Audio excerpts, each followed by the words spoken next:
Friends, आज हम आपको पढ़ाने जा रहे हैं एडवर्ब ऑफ मैनर्स। अगर आप अच्छे इंग्लिश बोलना चाहते हैं तो आप लोगों को कुछ एडवर्ब्स और एडजेक्टिव्स के बारे में जानकारी होना ही चाहिए। अब adverbs of manners, adverb of manners है ना, जो वर्ब को वर्ब में कोई चीज ऐड करते हैं, इसलिए उसको बोलते हैं एडवर्ब। Is it clear? जैसे हिंदी में कुछ ऐसे वर्ड्स होते हैं जैसे से, ढंग से, तरह से, तह, वश, इवन तौर पर, इस तरह के कुछ वर्ड्स यूज होते हैं हिंदी में। जब भी कभी इस तरह से यूज हो रहा हो तो आपको हमेशा किसी भी एडजेक्टिव में आप एलवाई लगा दीजिए। अगर आप एलवाई लगा देंगे तो आपको ये वाला मीनिंग मिल जाएगा, इन अ मैनर। मैं आपको एक एग्जाम्पल से समझा भी देता हूँ। अगर आपको बोलना है प्रॉपर, प्रॉपर मीन्स होता है सही।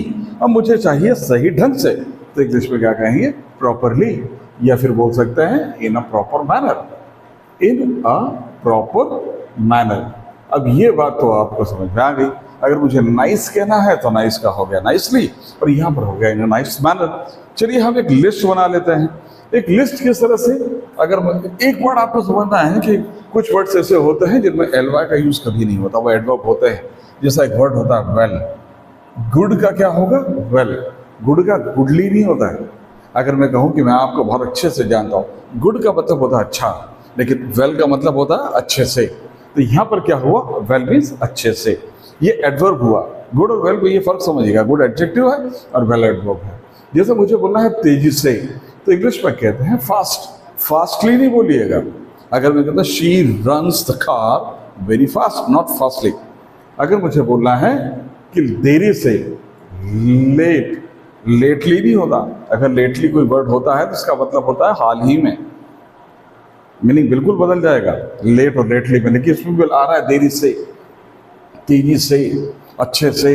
लेकिन ये चार वर्ड्स ऐसे हैं जिनमें हम एलवाई का यूज नहीं करते हैं। एक वर्ड होता है हार्ड। अगर कभी आप वर्ब के हार्ड को हार्डली मत बोलिएगा। हार्डली होता जरूर है, लेकिन हार्डली का मतलब होता है बड़ी मुश्किल से। एक निगेटिव एडवर्ब है वो भी, बड़ी मुश्किल से। I can hardly walk now, अब मैं बिल्कुल नहीं चल पाऊंगा। और इसका मतलब होता है वर्क हार्ड। किसी इंटरव्यू में जाके ये मत बोल दीजिएगा कि आई वर्क हार्डली, तो मीनिंग बिल्कुल गलत चला जाएगा।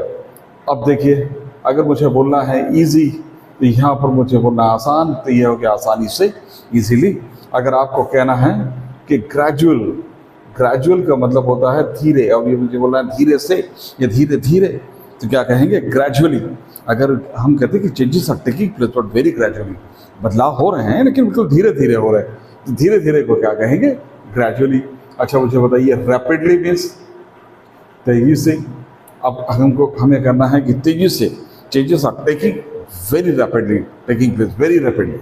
Is clear? अगर मुझे बोलना है किस्मत से, तो क्या कहेंगे? लकीली। अगर मुझे कहना है पूरे को इंग्लिश में कहेंगे होल। हार्ट का मतलब होता है दिल, और होल हार्टेडली का मतलब होता है पूरे दिल से। अगर मैं कहूँ कि I support you whole heartedly, मैं पूरे दिल से आपको सपोर्ट करता हूँ। I support you whole heartedly. अगर मुझे बोला हाफ, हाफ का मतलब होता है आधा, और हार्ट का मतलब होता है दिल, और मुझे बोला हाफ हार्टेडली, यानी आधे अधूरे मन से। अपन बोलते हैं I never start any work half heartedly, मैं कोई भी काम को आधे अधूरे मन से स्टार्ट नहीं करता। Is it clear? तो बस इस तरह के वर्ड आप डे टू डे लाइफ में बोलते जाइए।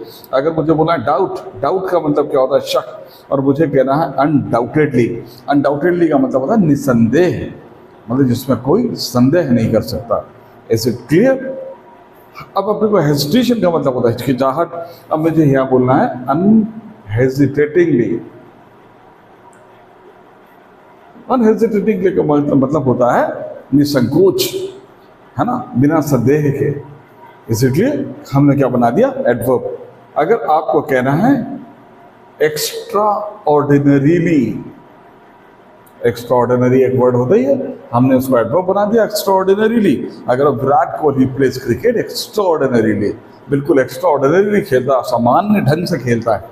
देखिए से और इस ढंग से को मतलब समझिएगा आप आसानी से। जब आपको पता है पोलाइट का मतलब विनम्र होता है, तो विनम्रता से को क्या कहेंगे? पोलाइटली। अगर मैं कहूँ मासूम को क्या कहते हैं? इनोसेंट। अगर मुझे बोलना है मासूमियत से, तो कहेंगे इनोसेंटली। अब he came to me and asked me a question very innocently. उन्होंने बड़े मासूमियत से मुझसे एक सवाल पूछा। Is it clear? तो बस इस तरीके के यूज को आप समझते जाइएगा कि किसी भी एडजेक्टिव में एलवाई, आपके पास हजारों एडजेक्टिव होंगे, अगर आपको एडवर्ब बनाना है तो आपको एलवाई इसमें लगाना होगा इन अ मैनर। जैसे मुझे कहना है ईमानदार, ऑनेस्ट होता है, मुझे कहना ईमानदारी से, ऑनेस्टली। अगर मैं कहूँ कि I am working very honestly, मैं बहुत ईमानदारी से काम कर रहा हूँ। ऐसी एक बहुत बड़ी लिस्ट आप बनाइएगा और आसानी से इंग्लिश बोलिएगा, इतना भी मुश्किल नहीं है।